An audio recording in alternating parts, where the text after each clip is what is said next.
Hare Krishna, welcome to your channel the way of love. तो आज के वीडियो में हम लोग ये डिस्कस करेंगे सीयूईटी पीजी एलएलएम में कौन कौन से सब्जेक्ट्स पे ज़्यादा फोकस करना है। क्योंकि देखो सबके पास इतना सारा टाइम नहीं है। कुछ ऐसे स्टूडेंट्स हैं जो कि अभी कॉलेज में ही हैं, मतलब जिनका 5th ईयर या 3rd ईयर है और मार्च में ही एग्ज़ाम होना है। कुछ ऐसे लोग हैं जो लोग जॉब कर रहे हैं और उनका अचानक से एलएलएम करने का प्लान बना है। कुछ ऐसे स्टूडेंट्स हैं जिन्होंने ईयर ड्रॉप किया है, लेकिन क्या पता किसी और एग्ज़ाम की प्रिपरेशन कर रहे हैं और अभी उनका प्लान बना हो कि हमें जो है एलएलएम करना है। तो कहने का मतलब ये है कि टाइम बहुत ज़्यादा नहीं है और सीयूईटी पीजी एलएलएम का सिलेबस देखोगे वो तो पहाड़ है। तो क्या हम इतना सारा हमें पढ़ना चाहिए, और अगर नहीं तो क्या चीज़ें पढ़ना चाहिए, और पर्टिकुलर सब्जेक्ट में किस तरीके के क्वेश्चंस पूछे जा रहे हैं, तो जिससे कि हम ये आइडिया लगा सकें कि एक सब्जेक्ट को कितना टाइम देना है और सब्जेक्ट में क्या क्या चीज़ें पढ़नी है, कितना उसे डीपली पढ़ना है, कितना उसे ऊपर से पढ़ना है। तो ये हमारा टॉपिक आज के वीडियो का डिस्कशन होगा।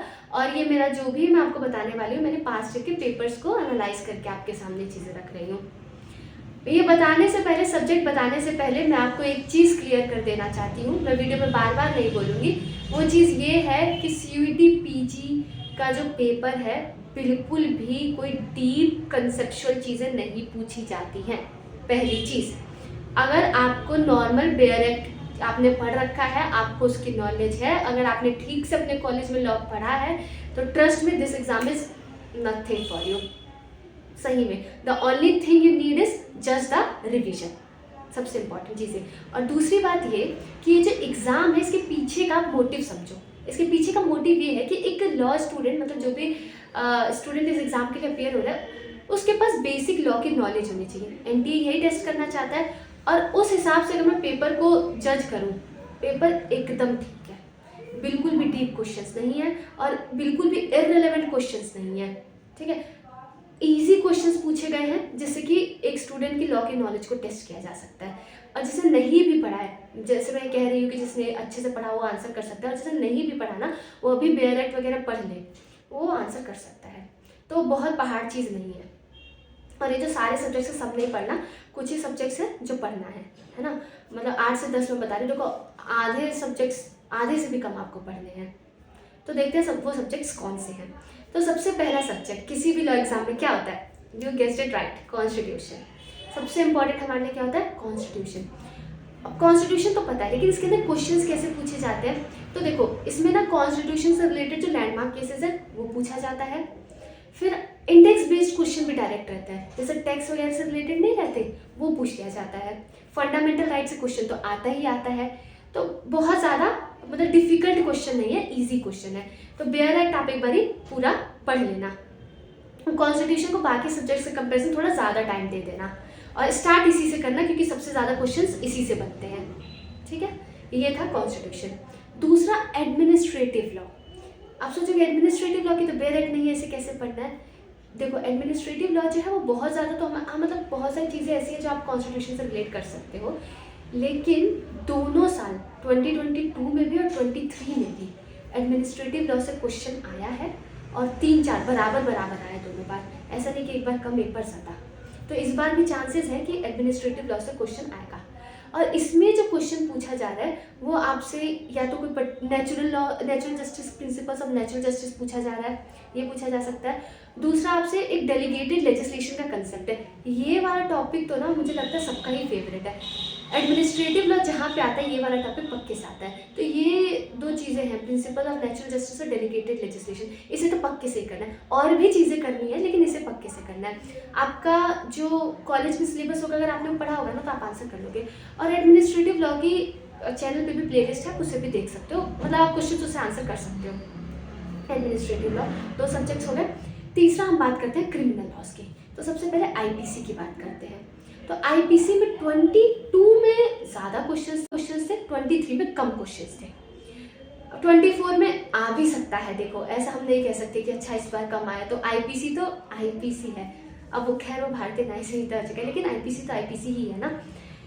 इसमें कैसे क्वेश्चंस पूछे जा रहे हैं, जो ऑफेंस होता है ना उसके एसेंशियल्स जो रहते हैं वो पूछा जा रहा है। ठीक है, फिर इंडेक्स बेस्ड क्वेश्चन है, इलस्ट्रेशन जो रहते हैं हमारे आईपीसी में उससे रिलेटेड क्वेश्चन है। फोर्थली ये पूछ लिया जा रहा है कोई सा भी मतलब सेक्शन है, मान लो किसी चीज की डेफिनेशन दे रखी है तो इसके मतलब एक तरीके से एसेंशियल्स ही कह सकते हैं। डायरेक्ट बेयर एक्ट अगर आप पढ़ोगे तो आप इसको आंसर कर सकते हो। कोई भी क्वेश्चन ऐसा नहीं है कि बहुत ही सर घूमने वाला सवाल नहीं पूछा जाएगा। हाँ, उसके बाद हम लोग बात करते हैं सीआरपीसी की। सीआरपीसी में भी बराबर बराबर क्वेश्चंस पूछे गए हैं। अब कैसे क्वेश्चंस पूछे गए? सीआरपीसी में जो इम्पोर्टेंट टॉपिक्स है ना, जैसे कि मतलब किस ट्रायल कितने तरीके के हैं, है ना, फिर क्या मतलब स्टेप्स इन्वॉल्व रहते हैं किसी भी इन्वेस्टिगेशन में, ये जो सारी चीज़ें हैं उन्हीं से रिलेटेड सवाल है। मैंने बताया ना, पेपर इरेलेवेंट नहीं है। सीआरपीसी के जो इम्पॉर्टेंट टॉपिक्स हैं वही पूछा गया। तो पूरी सीआरपीसी पढ़ने की जरूरत नहीं है, जो उसके इम्पॉर्टेंट कंसेप्ट होते हैं ना, आप उसे पढ़ सकते हैं तो हो जाएगा। और वही बेयर एक्ट, एक बार मैं कहूँगी, बेयर एक्ट पढ़ ही लेना। अगर आप, मैं ये नहीं कहूँगी कि आप सीआरपीसी का पूरा इंडेक्स याद करने लग जाओ। अगर आपने ठीक से नहीं पढ़ा है तो वो आपके लिए प्रॉब्लमेटिक हो जाएगा, लेकिन एटलीस्ट रीड तो कर ही लेना ना। अगर आपने सीआरपीसी पढ़ा होगा तो आप इसलिए आंसर कर सकते हैं। अच्छा, जो बच्चे जो स्टूडेंट्स मतलब कॉलेज में हैं, उनको मैं एक चीज़ कहना चाहूँगी कि जो आपका भी सब्जेक्ट पढ़ाया जा रहा है ना कॉलेज में, अगर वो सीयूटी पीजी में आ रहा है तो उसे ठीक से पढ़ लो। और एक और बात आपको बता देती हूँ, सीयूटी पीजी की प्रिपरेशन तो करना, साथ में कॉलेज की पढ़ाई करते रहना, क्योंकि मैंने कुछ स्टूडेंट्स को देखा सीयूटी पीजी की प्रिपरेशन करने लग जाते हैं और क्या करते हैं, कॉलेज का नहीं पढ़ते हैं। और ऐसा कुछ ना हो, जो मैं नहीं बोलना चाहती हूँ। तू समझा? हाँ। नहीं, तू समझा नहीं। एविडेंस से रिलेटेड क्वेश्चन आया है। एविडेंस में जो क्वेश्चन आया है वो ऐसा आया है कि आपका एक तो एविडेंस के बारे में, प्राइमरी एविडेंस, सेकेंडरी एविडेंस, इसके बारे में क्वेश्चन पूछा जा रहा है। फिर डाइन डिक्लेरेशन के बारे में पूछा गया है। उसके अंदर कोई लीगल मैगजीन है वो पूछा गया है। लीगल मैगजीन बहुत पूछा गया सीयूटीपीजी में। तो एविडेंस में भी क्वेश्चंस आए हैं, है ना, दोनों बार ही आए हैं। तो ये हो गया हमारा क्रिमिनल लॉज। तो क्रिमिनल लॉज आपको पढ़ना पड़ेगा। ये ऐसी चीज़ है ना, मतलब इसको हम छोड़ नहीं सकते हैं, इसे पढ़ना ही पड़ेगा। और ये लक पे डिपेंड करता है कितना इससे क्वेश्चन आ जाए।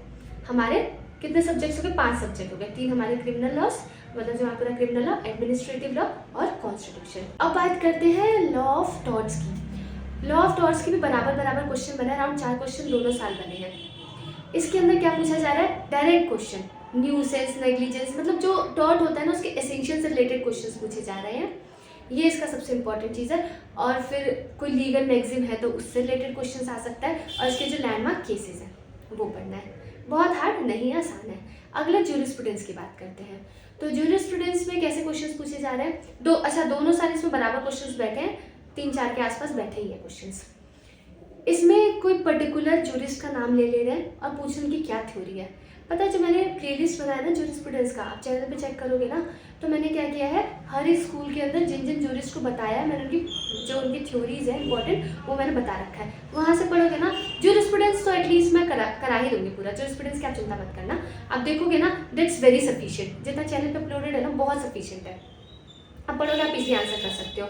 तो उसमें भी कोई हार्ड क्वेश्चन नहीं है, आप इजली आंसर कर सकते हैं। अगला सब्जेक्ट हम बात करते हैं एडीआर की, अल्टरनेटिव डिस्प्यूट रेजोल्यूशन। तो ये बहुत छोटा सा आपका लेजिस्लेशन है। दोनों बारी बराबर क्वेश्चंस बैठे हैं, अराउंड 3 क्वेश्चंस थे। इसके अंदर कैसे क्वेश्चंस पूछे जाते हैं? बेसिकली ना, जो टर्म्स है, आर्बिट्रेशन, मीडिएशन, कंसिलिएशन, इनसे रिलेटेड क्वेश्चंस आया है दोनों बार। और इंडेक्स बेस्ड क्वेश्चन आया है।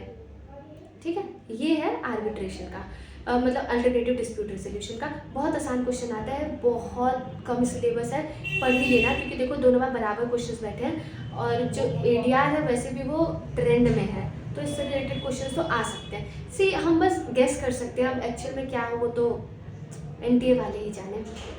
फिर अगला पब्लिक इंटरनेशनल लॉ। इसका क्या है, दोनों बार बराबर क्वेश्चंस तो नहीं है, एक बार कम है, एक बार काफ़ी ज़्यादा है, तो कहा नहीं जा सकते कि कैसे क्वेश्चंस आ सकते हैं। इसमें कैसे क्वेश्चंस पूछे जाते हैं? यूएन से रिलेटेड पूछा जाता है ना। जैसे एक बार इसके अराउंड 4-5 क्वेश्चंस आए थे, तो यूएन से रिलेटेड पूछा जा सकता है। फिर जो अलग अलग हमारी इंटरनेशनल बॉडीज़ हैं उनके बारे में क्वेश्चन आता है। फिर बहुत ज़्यादा केसेस के ऊपर तो एम्फसाइज नहीं किया गया, तो पूछा जा सकता है। अगर आपको ऊपर से भी आपने पढ़ा है ना, तो उसके क्वेश्चन आंसर कर सकते हो, हार्ड नहीं है ना। तो इसे भी पढ़ लेना, ऐसा छोड़ना नहीं है। देखो, पूरा थोड़ी पढ़ने के लिए कह रही हूँ, और मैं ये भी नहीं कह रही कि आप डीप में पढ़ो, इसके नोट्स भी पढ़ोगे तो हो जाएगा। अगला हम बात करते हैं फैमिली लॉ का। तो फैमिली लॉ में आपको हिंदू लॉ भी पढ़ना पड़ेगा, मुस्लिम लॉ भी पढ़ना पड़ेगा, लेकिन दोनों बारे इससे ज़्यादा क्वेश्चंस नहीं देखे गए और जो क्वेश्चन आए वो डायरेक्ट आए। बेसिकली ज़्यादातर क्या पूछ लेते हैं, हिंदू मैरिज एक्ट से, हिंदू वो अडॉप्शन वाले से पूछ लेते हैं। तो इसमें क्या करोगे आप लोग, अगर आपने कॉलेज में पढ़ रखा है तो मैं कहूँगी आप इसे रिवाइज कर लेना, क्यों ही छोड़ना। देखो कभी कुछ भी पूछा जा सकता है, लेकिन ज़्यादा क्वेश्चंस नहीं आए हैं। हाँ, अब जैसे कुछ सब्जेक्ट्स हैं जिसपे क्वेश्चंस आए हैं, जैसे वाइट कॉलर क्राइम, उसमें फिक्स क्वेश्चन है, ठीक है, वो छोटा भी है, मतलब फैमिली लॉ जितना बड़ा भी नहीं है, तो आप वो कर सकते हो। उसके बाद टीपीए से भी पूछा गया है, लेकिन बहुत सारे क्वेश्चंस टीपीए से नहीं बने हैं, एक दो, ठीक है, दोनों से लेकिन आए हैं। उसके बाद आईपीआर की हम लोग बात करें तो आईपीआर में क्या है कि एक बारी कम था, एक बारी ज़्यादा था, तो आप देख लो कि कैसे करना है उसे। और आईपीआर में भी कैसे क्वेश्चंस पूछे गए, डायरेक्ट, मतलब इंडेक्स भी नहीं पूछा गया, ये नहीं कि ये इसका सेक्शन नंबर क्या है, नहीं, अंदर का कंसेप्ट, जैसे कि अंदर का कंसेप्ट मतलब कि टेन्योर, इसका टर्म कितना है, पेटेंट कितने टर्म के लिए है, इजी से क्वेश्चन पूछा गया। मतलब आप डायरेक्ट पढ़ोगे, आपको आईपीआर की थोड़ी अंडरस्टैंडिंग है तो आप उसे आंसर कर सकते हैं। फिर हमारे पास एनवायरमेंट लॉ है। एनवायरमेंट लॉ से दोनों बार बराबर क्वेश्चंस बने, अराउंड 3 क्वेश्चंस बने हैं। जो लैंडमार्क केसेस है ना एनवायरमेंट लॉ से रिलेटेड, उसे अच्छे से कर लेना, एमसी मेहता वगैरह। अब ये मत करना बस एमसी मेहता पढ़ के आ गया, कॉलेज का एग्जाम समझे और बस एमसी मेहता लिख के आ गया, अरे नहीं, इसे लिखने नहीं देते हैं, ऑप्शंस देते हैं, तो उस हिसाब से प्रिपरेशन करके आना है ना। देखो इसका सिलेबस बहुत ज़्यादा वाइड नहीं है कि परेशान हो जाओगे, छोटा छोटा सा ही सिलेबस है। आपको अगर मैं हर चीज़ को ही इतना छोटा छोटा कह रही, सही में इतना डिफिकल्ट नहीं है इसका पेपर, मैंने खुद ऑब्जर्व किया, मैं आपको बता रही हूँ, बस आपके बेसिक नॉलेज को, बेसिक अंडरस्टैंडिंग को टेस्ट किया जा रहा है, दैट्स इट, उसके अलावा कुछ और नहीं है। आप इसे बहुत बड़ा बना रहे हैं, इस वजह से आपके लिए डिफिकल्ट हो रहा है, वरना ऐसा कुछ भी नहीं है इसके लिए। उसका अगला हमारा आरटीआई से फिक्स्ड एक क्वेश्चन आता है ना, आप कर सकते हो उसे, बहुत तो बड़ा कोई एक्ट नहीं है। फिर कंपनी लॉ, कंपनी लॉ से एक बार ही तो एक क्वेश्चन आया, लेकिन एक बार इसमें अराउंड 4 क्वेश्चन आए थे, है ना। तो कंपनी लॉ का कुछ कहा नहीं जा सकता, और कंपनी लॉ का सिलेबस इतना ज़्यादा वाइड है, तो क्या किया जाए, अगर आपने पढ़ रखा है तो आप पक्के से रिवाइज कर लेना, और आपने नहीं पढ़ रखा है तो आप क्या करना, इसे एंड में पढ़ना, और एंड में भी सब मत पढ़ना, इंपॉर्टेंट टॉपिक्स पढ़ लेना, जैसे कॉर्पोरेट वेल हो गया, कॉर्पोरेट वेल से रिलेटेड जो हमारे इंपॉर्टेंट केस लॉज हैं वो कर लेना। फिर डायरेक्टर्स होते हैं, पब्लिक कंपनी, प्राइवेट कंपनी, यही कुछ चीज़ें हैं, मतलब 6-7 टॉपिक्स है ना, उसे ही पढ़ना, ज़्यादा मत पढ़ना, क्योंकि इतना ज़्यादा इस पर टाइम देना ठीक नहीं है, अगर आप, क्योंकि टाइम कम ही है, किन किन चीज़ों पे दोगे। फिर क्रिमिनोलॉजी से रिलेटेड क्वेश्चन है, कॉम्पिटिशन एक्ट से रिलेटेड क्वेश्चन है, तो बहुत ज़्यादा इससे रिलेटेड क्वेश्चन नहीं है। अगर आपको बेसिक अंडरस्टैंडिंग है, आपने कॉलेज में पढ़ा है, तो आप बिना रिवाइज किए भी आंसर कर सकते हो। एक देखो, क्वेश्चन तो क्वेश्चन है, एक चीज़ ना बहुत अच्छी है कि ऑप्शंस क्या है आपके पास, जिसके ऑप्शंस है ना वो इतने इजी हैं कि आप इजीली चीज़ों का आंसर गेस कर सकते हो। ये भी मैं आपको अगले मतलब फ्यूचर में वीडियो बनाऊंगी, और उसमें मैं आपको बताऊंगी कि आप इन ऑप्शंस को देख के कैसे किसी चीज़ का आंसर डिसाइड कर सकते हो। तो इसके ऑप्शंस जो है ना वो बड़े अच्छे हैं, क्वेश्चंस तो आसान है ही, साथ में ऑप्शंस इतने प्यारे दिए ना कि आप इजीली आंसर कर सकते हो। इतना हवा बनाने वाली चीज़ नहीं है, ठीक है, मैं बार बार यही चीज़ एम्फसाइज कर रही हूँ, क्योंकि मैं पर्सनली देख रही हूँ, जैसे आप में से कुछ लोगों ने मेरे पास पर्सनली टेक्स्ट किया, and I really loved it so much कि आप लोग आए मेरे पास, और मतलब अपने जो भी आपके डाउट्स थे। अब बहुत लोगों के आप में से ये क्वेश्चंस थे कि हम लोगों को कौन से सब्जेक्ट्स पे फोकस करना चाहिए, तो हमने कोशिश करी, जिन्होंने पर्सनली टेक्स्ट किया उनके पर्सनली हम लोग डाउट्स को क्लैरिफाई कर सके, लेकिन हमें ऐसा पर्सनली फील हुआ कि बहुत लोग का डाउट होगा, इस वजह से इसकी एक कलेक्टिव मतलब एक वीडियो बनाई कि सबका डाउट क्लियर हो जाए। फिर भी आपको कोई डाउट होता है ना, ये सारी फैसिलिटीज़ आप ही लोगों के लिए हैं, ट्रस्ट मी, और we are one among you only, we are just like friends only, I am just trying to assist you, that's it, और कुछ भी नहीं है। तो फील फ्री कि आप टेक्स्ट कर सके इजीली, और आपको किसी भी तरीके का कोई क्वेरी है या कंसर्न है, आप लेके आओ हमारे पास, क्या पता हम उसे सॉल्व कर सकते हैं, इधर तो परेशान होने की ज़रूरत ही नहीं है। सुनो लास्ट बात वीडियो ख़त्म करने से पहले, कि जो आप कंटेंट देख रहोगे ना बहुत सारी जगह क्वेश्चन पेपर एनालाइज करके, मेरे आप लोगों से एक जेन्युइन रिक्वेस्ट है, प्लीज़ माय डियर वंस, आप लोग खुद क्वेश्चन पेपर देख लेना। देखो ऐसा हो सकता है कि किसी से कोई मिस्टेक हो सकती है, कुछ एरर हो सकता है, कोई भी हो सकता है, मैं हो गई, कोई भी हो गया, एरर हो सकता है ना, और आप उसे ऑथेंटिक मान के उसके हिसाब से अपनी प्रिपरेशन करोगे ना, देखो ऐसा मत करना, आपका नुकसान नहीं होना चाहिए। I am really concern about you all. आप लोग क्वेश्चन पेपर देखना, जो एक्चुअल सोर्स है ना आप देखना। जैसे हम सब के लिए अवेलेबल है, आपके लिए भी क्वेश्चन पेपर अवेलेबल है। आप एक्चुअल सोर्स को देखना, एक्चुअल ओरिजिन को देखना, उसके हिसाब से ही कोई डिसीजन लेना। कंटेंट देखना बुरी बात नहीं है, लेकिन आपका नुकसान नहीं होना चाहिए, क्योंकि अल्टीमेटली ये सब चीज़ें किसके लिए हो रही हैं? आपके फ़ायदे के लिए। और अगर आप ही का फ़ायदा ना हो तो मेरे हिसाब से सारी चीज़ें टोटल वेस्ट है। तो प्लीज़ क्वेश्चन पेपर दोनों साल का देख लेना। तो आपको समझ आ गया कि कैसे पढ़ना है। तो क्या आपके टेक अवेज है इस वीडियो से?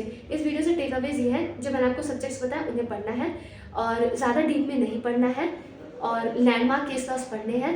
इन बेयरएट की रीडिंग अच्छे से होनी चाहिए, और घबराना नहीं है, बहुत आसान है। बेसिक नॉलेज टेस्ट किया जाएगा आपका, डेड सेट। इतना ज़्यादा पहाड़ नहीं है, ठीक है? फिर भी कोई डाउट रहता है, please please please come to us, we are there.